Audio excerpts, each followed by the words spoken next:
Boa tarde, meus queridos irmãos, em Cristo Jesus. Aqui estamos hoje, aqui do gabinete da igreja, para mais uma edição do nosso Pão das Três, nosso querido encontro de todas as tardes, um encontro de oração, encontro de alegria, encontro de adoração a Deus, encontro de estudo da palavra. O nosso muito bem-vindo a todos os queridos irmãos. Desejamos que Deus abençoe o nosso encontro aqui, que oremos juntos, cantemos juntos com alegria, que estudemos todos juntos com entusiasmo a palavra de Deus, que estejamos todos o mais sensível possível à voz, ao toque do Espírito Santo do Senhor, que pela palavra há de nos ensinar. Deus nos abençoe. Vamos orar ao Senhor, pedindo que Ele dirija a nossa vida, que Ele abençoe o nosso estudo de hoje, o nosso encontro. Oremos ao Senhor. Deus bendito, nosso amado Pai, louvamos o Teu nome agradecidos pela bênção de mais um dia, mais uma oportunidade, mais uma edição do Pão das Três, essa oportunidade tão boa que temos de encontrar os nossos queridos irmãos, celebrar juntos o nome do Senhor, glorificar o Teu santo nome, ó Deus, proclamar a mensagem do Evangelho, promover crescimento espiritual na vida de todos nós. Pedimos, Senhor, que abençoes a nossa mente e o nosso coração e inclina o nosso coração para receber e guardar a Tua santa palavra. É a oração que fazemos no nome santo de Jesus, o nosso amado Salvador. Amém. Bem, meus irmãos, nós estamos aí continuando em nossa jornada em Atos dos Apóstolos. Hoje estamos no capítulo 11, um capítulo muito bonito, que fala de uma igreja belíssima. Aliás, demos a nossa reflexão de hoje o título Uma Belíssima Igreja. Sabe qual é? Vamos já saber. E a reflexão gira em torno de missões, né? O Espírito Santo, a atividade dos irmãos dispersos da Judéia, suas atividades, seu compromisso com a pregação do Evangelho, com a evangelização. Então, escolhi o hino. Esse hino é do HCC. Deixa eu ver se aparece a letra, o número dele aqui. Parece não. Por onde me conduzi é o título deste hino. Era um hino há muito tempo atrás, era um hino avulso. Eu aprendi esse hino na minha infância ainda, ouvindo o pastor, cantor Feliciano Amaral. Mas agora faz parte do nosso inário, nosso inário para o culto cristão.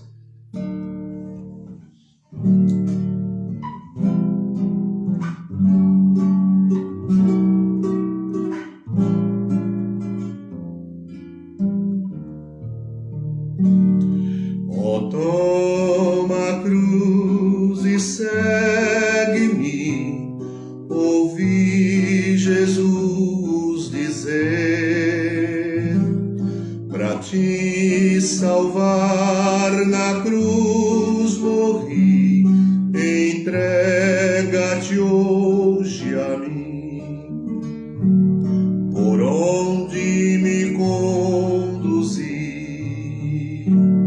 Por onde me conduzi,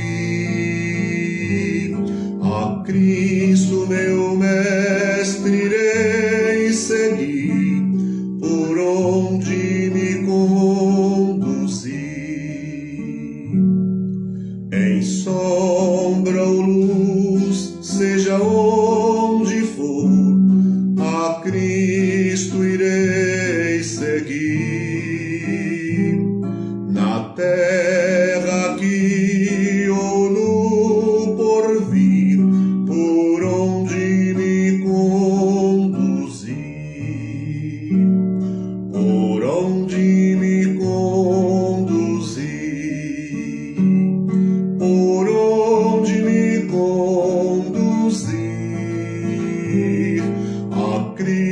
Cristo, meu mestre, irei seguir por onde me conduzir.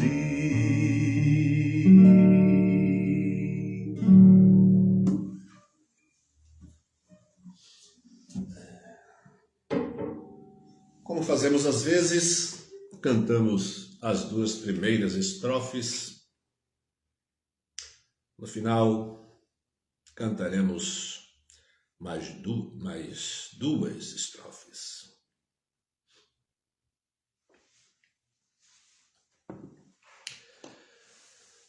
Bem, irmãos, como já disse, estamos em Atos, capítulo 11. A nossa leitura hoje vai a partir do verso 19. Nós lemos assim: Os que foram dispersos pela tribulação que se deu por causa de Estevão foram para a Fenícia, Chipre e Antioquia, anunciando a palavra apenas aos judeus. Mas havia entre eles algumas que tinham vindo de Chipre e de Cirene, os quais, entrando em Antioquia, falaram também aos gregos, anunciando o evangelho do Senhor Jesus. E a mão do Senhor era com eles. E um grande número de pessoas creu e se converteu ao Senhor. Quando a notícia sobre essas coisas chegou aos ouvidos da igreja em Jerusalém, enviaram Barnabé a Antioquia. Ali chegando, Barnabé alegrou-se ao ver a graça de Deus e exortava a todos a perseverarem no Senhor com firmeza de coração, porque era um homem bom, cheio do Espírito Santo e de fé, e muita gente se uniu ao Senhor. Então Barnabé partiu para Tarso em busca de Saulo. Tendo-o achado, levou-o para Antioquia. E durante um ano inteiro reuniram-se naquela igreja. Reuniram-se naquela igreja e instruíram muita gente. Em Antioquia, os discípulos foram chamados de cristãos pela primeira vez. Naqueles dias, profetas desceram de Jerusalém para Antioquia.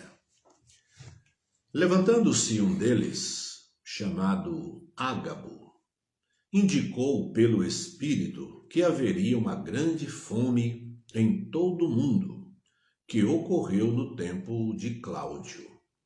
E os discípulos, cada um conforme suas posses, resolveram enviar ajuda aos irmãos que habitavam na Judéia. E assim fizeram, enviando-a aos presbíteros pelas mãos de Barnabé e Saulo. Olha, já falamos aqui, já pensamos sobre Estevão, já pensamos sobre a conversão de Saulo, e falamos também um pouco sobre essa dispersão. Mas hoje o texto retoma aqui, apresentando um fruto especialíssimo da dispersão, da fuga dos crentes da cidade de Jerusalém para a região da Judéia e outros povos, né? A igreja vai, na verdade, se internacionalizando conforme ensinou Jesus, que deveria começar em Jerusalém, Judéia e Samaria e até aos confins da terra. Já em Atos, desde Atos capítulo 2, quando a igreja é formada, né, ali na experiência do Pentecostes, a igreja já projeta sua luz para muitos lugares. A pregação dos discípulos, eles falando em outras línguas e ali mais de quase 2 dezenas de povos de diferentes línguas, ouvindo o evangelho, cada um em sua língua. Então é provável que algumas vezes onde o evangelho chegava através dos discípulos ou dos dispersos, já houvesse naquela região pessoas que já tinham um pouco de conhecimento do evangelho de Cristo Jesus, porque ouvira falar. Aquilo que aconteceu no Pentecostes, né, aquilo ali tornou-se uma manchete, né? Aquilo ali se expandiu e se espalhou por muitos lugares. Bem, mas hoje o nosso texto, que começa no versículo 19, diz exatamente que os que foram dispersos pela tribulação que se deu por causa de Estevão foram para a Fenícia, Chipre e Antioquia. Antioquia que vai receber um enfoque especial, porque é nessa cidade que nasce uma igreja extraordinária, como fruto do trabalho de pessoas anônimas. Aqui não há citação de nomes. Os dispersos, eles saíram falando do evangelho quase que exclusivamente eles falavam exclusivamente aos judeus. Mas o verso 20 diz que havia entre eles alguns que tinham vindo de Chipre e de Cirene, os quais, entrando na cidade de Antioquia, falaram também aos gregos, anunciando o evangelho do Senhor Jesus. Eu acredito que nós perdemos de vista, né? Deixamos de olhar para 2 lugares, para o retrovisor, para ver o que foi feito no passado, e deixamos de estender os nossos olhos e ver os campos que estão brancos para a ceifa. Os nossos olhares devem se voltar num certo sentido, né? Aí usamos a expressão olhar pelo retrovisor, que é ver o que está atrás de nós. Atrás de nós está a dispersão, está a ousadia dos que, embora fugindo da perseguição, pelo motivo do evangelho, eles mas vão pregando o evangelho. Parece uma atitude meio paradoxal. Eles estão fugindo de um lugar para não pregar o evangelho. Aí eles fogem. Mas por onde eles vão? Eles vão pregando o evangelho. Então aqui Lucas não menciona os nomes, mas depois menciona a origem de alguns deles, né? Alguns que tinham vindo de Chipre e de Cirene, anunciaram o evangelho entre os gregos, e o verso 21 nos dá uma informação importante. E a mão do Senhor era com eles. Evidentemente, esse é um momento de lembrar com bastante propriedade o que Jesus Cristo disse em Mateus capítulo 28, quando ele encerra, né, a sua missão, convoca e envia os discípulos dizendo: ide e ensinai todas as nações, e de fazer discípulos de todas as nações, batizando-as em nome do Pai, do Filho e do Espírito Santo, ensinando-as, e por aí vai. Mas no finalzinho ele diz: e eis que eu estou convosco todos os dias até a consumação dos séculos. Uma interpretação precipitada, né, da Bíblia, que a gente nunca deve fazer, poderia levar alguém a pensar o seguinte: Jesus mandou a gente ir e disse que sempre estaria conosco, mas ele morreu. E agora? Como é que a gente vai sair pregar o evangelho tendo a sustentação do nosso Senhor? Esses que estavam fugindo pregaram em Antioquia aos gregos, houve muita conversão, e o verso 21 diz: e a mão do Senhor era com eles. E um grande número de pessoas creu e se converteu ao Senhor. A mão do Senhor era com eles. Quer dizer, Cristo cumpre cabalmente a promessa feita aos seus discípulos evangelistas, né? Ensinem, façam discípulos todas as nações, e eis que estou convosco todos os dias. Olha a mão poderosa, preciosa do nosso Senhor Jesus Cristo, produzindo frutos através das palavras, das ações missionárias, daqueles anônimos discípulos. Bem, aí o que é que acontece, né? Essa notícia chega a Jerusalém, a igreja onde estavam os apóstolos, né? A primeira igreja batista de Jerusalém, brincadeira. A notícia chega e eles enviam Barnabé. Eles estão surpresos de que em Antioquia, essa Antioquia aqui é a Antioquia da Síria, né? Havia outras cidades com o nome de Antioquia, inclusive a Bíblia fala de Antioquia da Pisídia, que é outra, e essa, na verdade, era a Antioquia de maior expressão, a cidade cosmopolita, né? Por isso, a presença aí de pessoas de diversas regiões. Nós vamos encontrar, inclusive, essa característica também na igreja, né?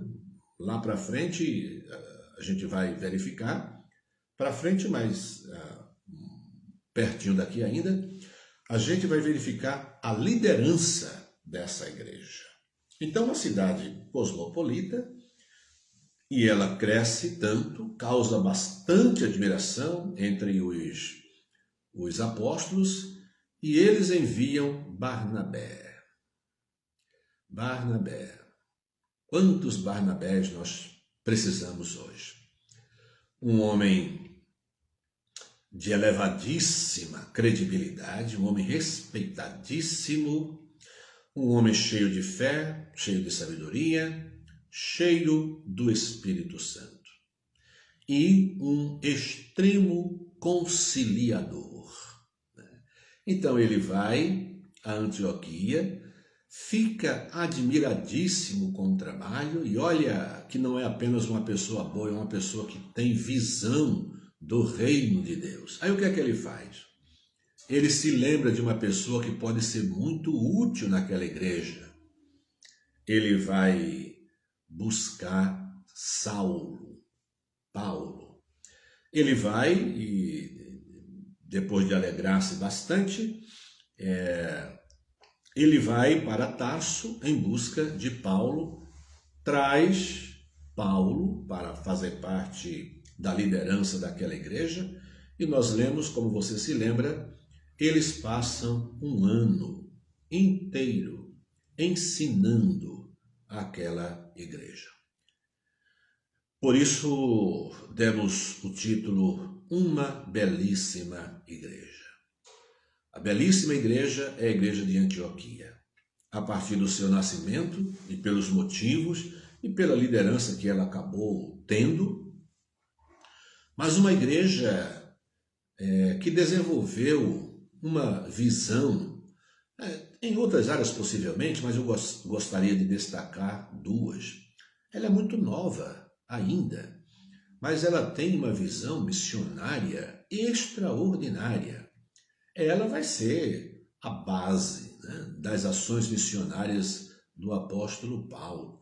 E Deus escolhe aquela igreja para colocar pessoas muito importantes. A Bíblia vai falar de Saulo, a Bíblia está falando de Barnabé, a Bíblia vai falar também de Lúcio, né? É um dos líderes daquela igreja. A igreja vai falar de Simão, chamado Níger também. Níger porque era negro. Muitos estudiosos pensam que esse Simão Níger, é aquele mesmo que ajudou a carregar a cruz de Cristo Jesus. Muitos estudiosos pensam isso, mas não há assim comprovação inequívoca, mas supõe-se que tenha sido ele. E então uma igreja extraordinária, né? Essa igreja desenvolve uma visão missionária porque o Espírito Santo mobiliza aquela igreja e chama daquela igreja, convoca daquela igreja os nossos queridos Paulo e Barnabé. Quando eles são chamados para a obra missionária, eles estão nessa igreja, uma igreja próspera, uma igreja forte, né? E ela praticamente patrocinou viagens missionárias do apóstolo Paulo. É impressionante a visão dos crentes do primeiro século, sem um estudo criterioso, né?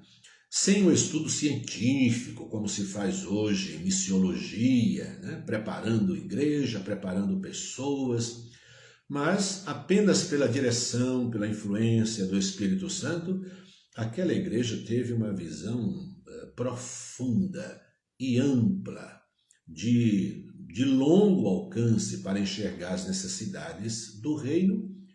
E além disso, a igreja se regozija, ela participa, ela envia, né? Nós quase sempre queremos que as melhores pessoas, as pessoas mais preparadas, as pessoas mais ativas, as pessoas que mais ajudam a igreja, a gente geralmente não quer que essas pessoas saiam da nossa igreja.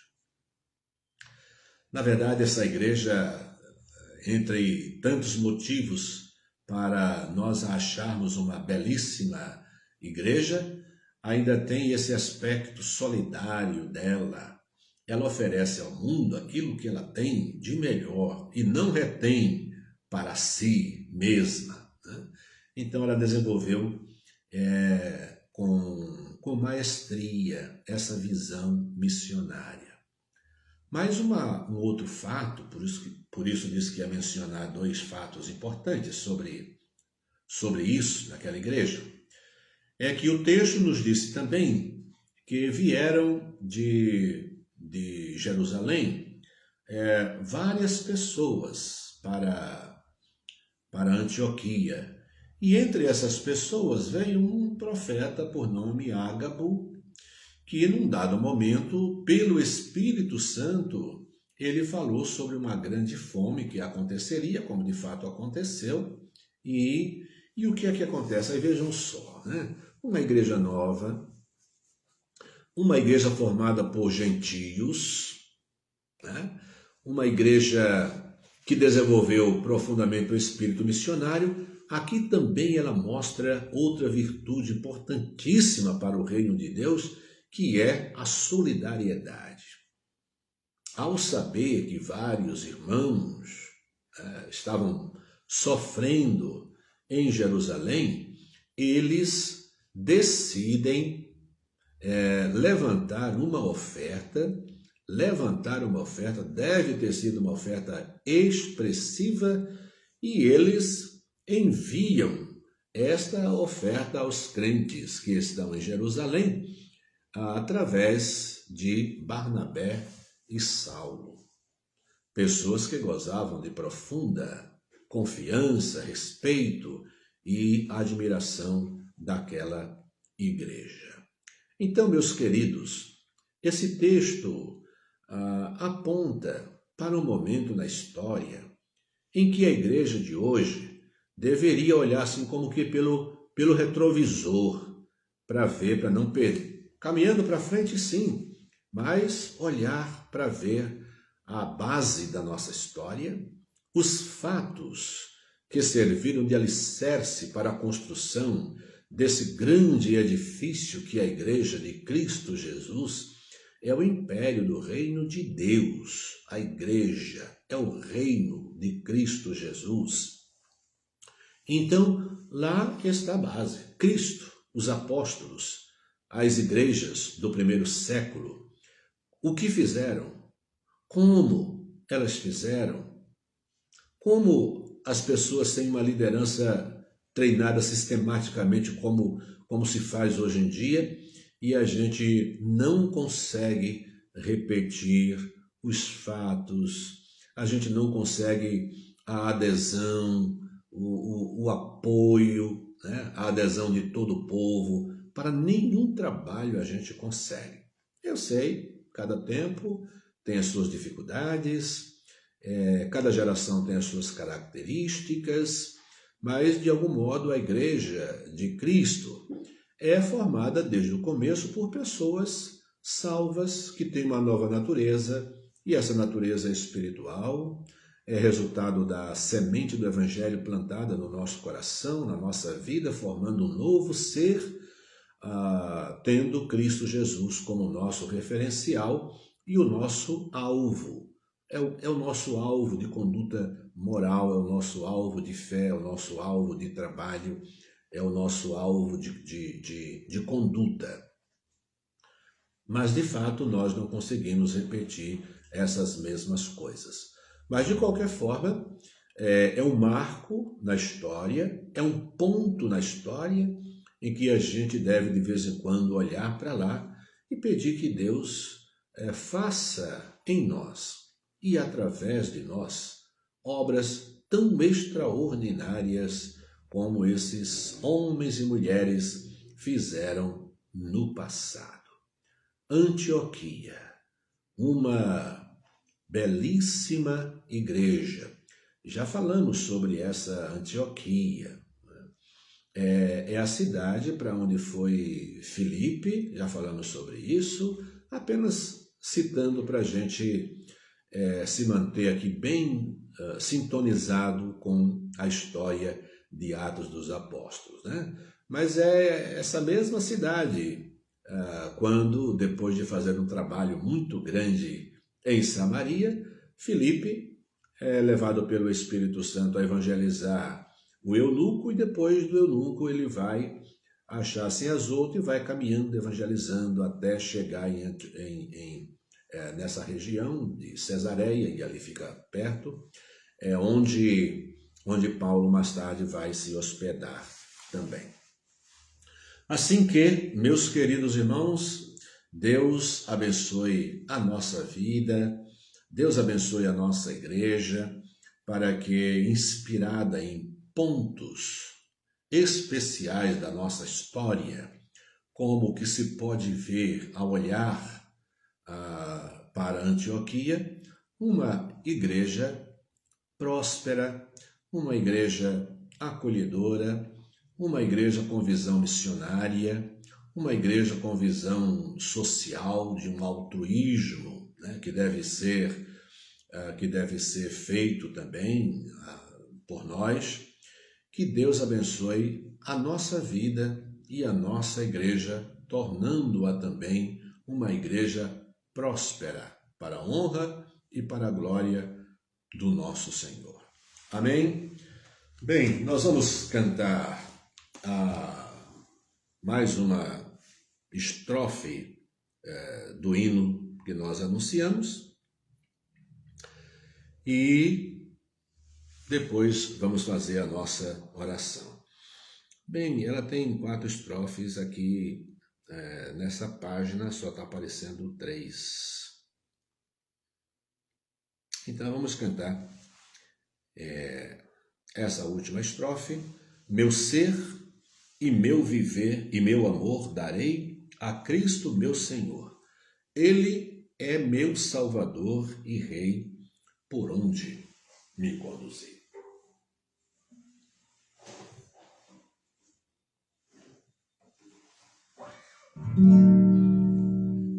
Que cantemos e façamos mesmo, né? Doemos, antes de qualquer outra coisa, a nós mesmos, para o serviço do Senhor. Meu ser e meu viver darei a Cristo meu Senhor. Ele é meu Salvador e Rei, por onde me conduzir. por onde me conduzir, por onde me conduzir. A Cristo meu mestre irei seguir, por onde me conduzir.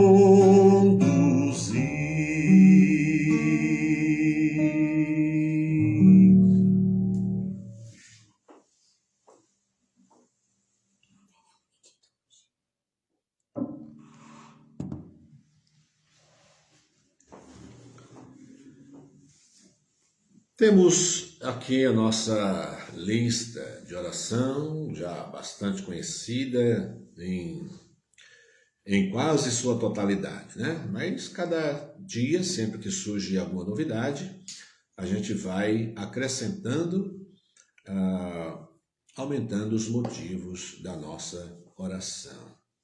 Olhem, antes de entrar aqui na lista, a nossa irmã Zuleide, que havia anunciado, né, o dia em que a Jusilene passaria pelo médico, seria encaminhada já para a cirurgia, não deu certo. Ela mandou uma mensagem anunciando que não havia dado certo e a gente vai ter que esperar um pouco mais. Ontem recebi uma mensagem da nossa irmã Maristela, esposa do nosso irmão Braz. Braz é uma pessoa por quem temos orado. E uma mensagem, foi um áudio que ela mandou para mim, bastante triste. O nosso irmão Braz está sofrendo bastante, está numa situação em que os médicos estão dizendo é uma situação irreversível. A Maristela disse que os médicos falaram que talvez 2 ou 3 meses, né, de vida resta ao nosso irmão Braz. Então, a gente vai orar pedindo que nesse período Deus abençoe o nosso irmão Braz e que ele esteja bastante tranquilo. Se acontecer o que os médicos estão prevendo, que o nosso irmão Braz esteja alegre, feliz, preparado, aguardando o momento em que o Senhor o convidar. A Maristela disse que ele está muito magrinho, né? Ele sempre foi magrinho, mas sempre pesava 60 e alguma coisa, mas ela disse que ele está com menos de 50 quilos. Então, a nossa oração pelo nosso irmão Braz continua, tá? Até que Deus o leve ou faça um milagre. A expectativa médica é de que ele deve durar pouco tempo, né? Mas a gente continua em oração, né? O nosso trabalho de intercessão em favor dele. Bem, oração de gratidão. Da Hélia vem a notícia: Edinaldo recebeu alta da UTI, né? Já é um passo importante e foi transferido para o quarto. Louvado seja Deus. Notícias de enfermos por quem estamos orando. Nossa irmã Paula diz que o cunhado, José Cruz, algumas complicações impediram de realizar a cirurgia. Aguardará nova marcação e Deus está no comando. Nossa missionária Marlene, a sobrinha Cecília, continua em tratamento da Covid.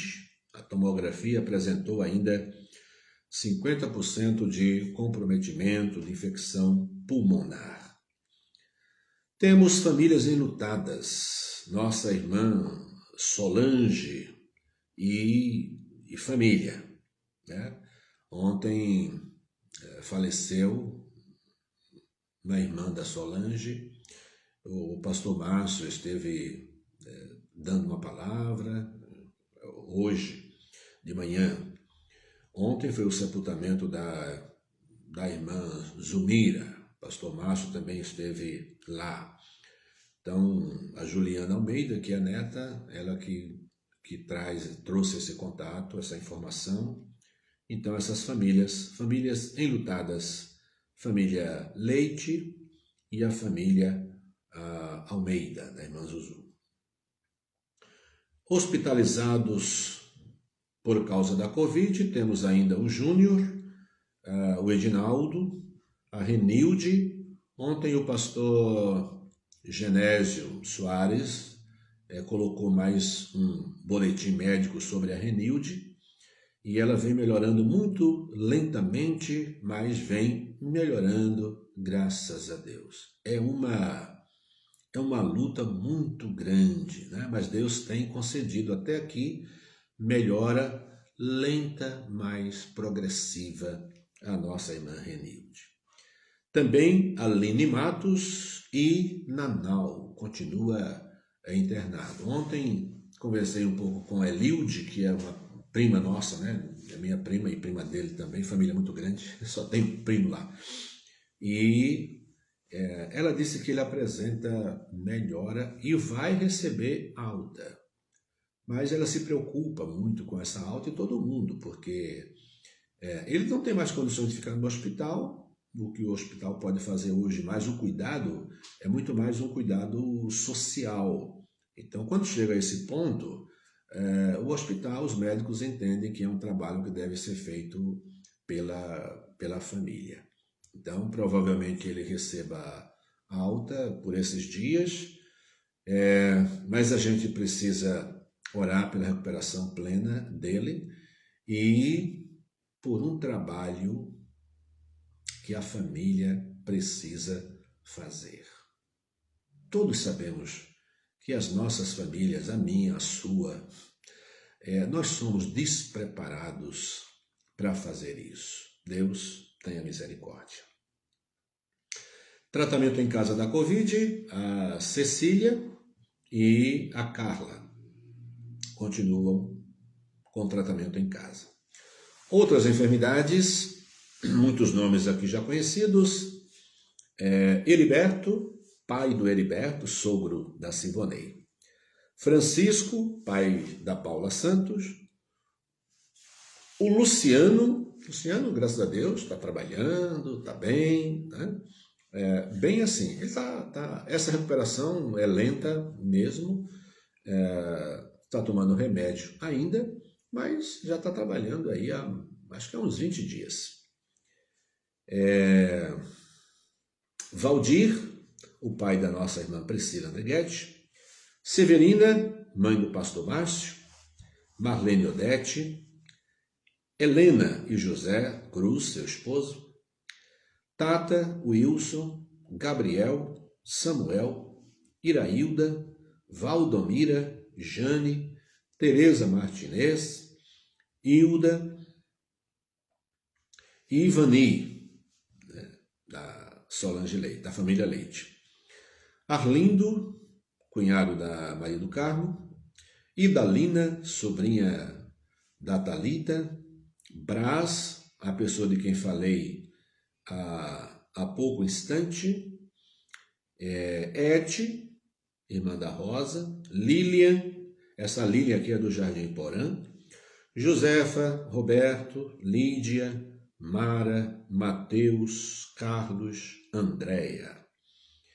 Então a Jusilene continua esperando, já falei sobre ela, Alessandra e Luiz Dantas, essas pessoas aguardando cirurgia. Tratamento de câncer, temos o Ronaldo, sobrinho da Liege, Genivaldo, esposo da nossa irmã Fran, Paulo, irmão do Edson Pina, Jair, Jônia, Juliana Bandini, Thaís, Arlinécio, José, Elsonar e Vilma. Vilma, amiga da Nélia, e Vilma, conhecida da Carmelita, e por fim a Estefânia. Muito bem. Nós encerramos a campanha de missões do domingo à noite, no último domingo, e o mês não acabou ainda, então a gente ora ainda por missões E aqueles que têm a sua oferta, que ainda não fizeram, podem fazer, se desejarem, através da nossa igreja. É uma campanha pró-missões estaduais, Convenção Batista do Estado de São Paulo. Continuemos orando pelos pastores, pelos missionários e pelas autoridades do nosso país, com uma ênfase especial nas autoridades de saúde. Vamos orar, queridos irmãos, orar ao Senhor, intercedendo. Oremos. Deus bendito, nosso amado Pai, quantas pessoas, Senhor. E aqui estamos falando apenas de uma pequena, uma gotícula deste imenso mar de pessoas doentes no mundo inteiro em decorrência da Covid e tantos outros com doenças, com sofrimentos que vão além, muito além do começo dessa pandemia. Como tu tens sido o refúgio, o socorro, a força na vida de tantos queridos irmãos. Bendito seja o teu nome, Pai. Bendito seja. Por esses que têm problema cardíaco, problemas neurológicos, nós te louvamos, ó Deus, porque tu tens sido a força e o sustento dessas pessoas. E de forma tão extraordinária que elas continuam firmes em sua fé, apesar da luta já há tanto tempo. Obrigado, Pai, pela melhora de uns, pela alta de outros, e continuamos pedindo que o Senhor abençoe aqueles que estão hospitalizados, ó Deus, lutando bastante, recebendo todo o apoio médico, de enfermeiros. Nós pedimos que a tua poderosa mão os sustente. Sê com aqueles que estão lutando em casa, Pai, com aqueles que estão recuperados da Covid, mas ainda lutando contra algumas sequelas que a Covid deixa temporariamente. Pedimos a tua graça sobre cada um desses enfermos. Abençoa e consola as famílias enlutadas, Senhor. Pedimos as tuas misericórdias sobre os corações que sofrem pela perda de seus parentes, os que são amigos também, com o seu sofrimento.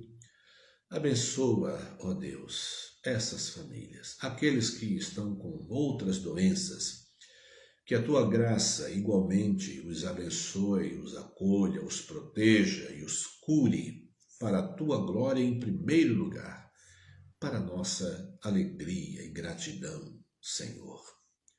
Abençoa a obra missionária em todo o mundo, mas estamos pedindo como um destaque especial a obra missionária no estado de São Paulo, esse estado tão grande, tão desafiador. Pai querido, abençoe a nossa igreja, aqueles que sempre se esforçam para entregar a sua oferta missionária.